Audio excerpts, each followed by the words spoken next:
কোথায় গেল, কি কি করলো সেটাই আপনাদের দেখাবো। আমার মা গিয়েছিল গ্রামে। আসল কথা, গ্রামে হাঁস মুরগি ছাগল এগুলো দেখতে না, আসল কথা হঠাৎ করে কেউ যদি ঢাকার থেকে গ্রামে যায় না, তার কাছে না অনেক ভালো লাগে দেখতে। এই যে আমার মা, সে উম, এই মানে কি বলে এগুলাকে, ছাগল, তারপরে মুরগি গরু এগুলা দেখতে তার কাছে অনেক ভালো লাগে। আর সবচেয়ে ভালো কথা, মায়ের সাথে আমার মামাদের মামিদের ভালোবাসা, এগুলো হলো কি, মানুষের খেয়ে কিন্তু মানুষের পেট ভরা যায় না। তারা ভালোবেসে এগুলো আমার জন্য পাঠাইছে, আমার কাছে অনেক খুশি লাগছে।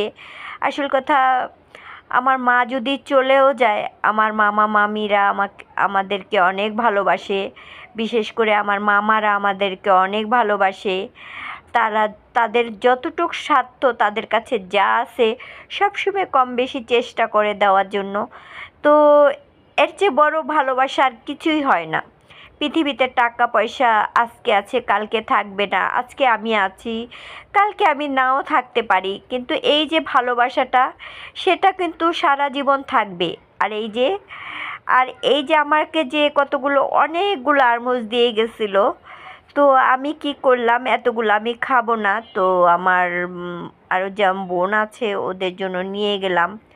আর এই যে হঠাৎ বৃষ্টি, হঠাৎ করে রোদ উঠে যায়, এখন একটা এমন একটা আছে, এই যে বৃষ্টি এই যে রোদ, এরকম একটা সমস্যা।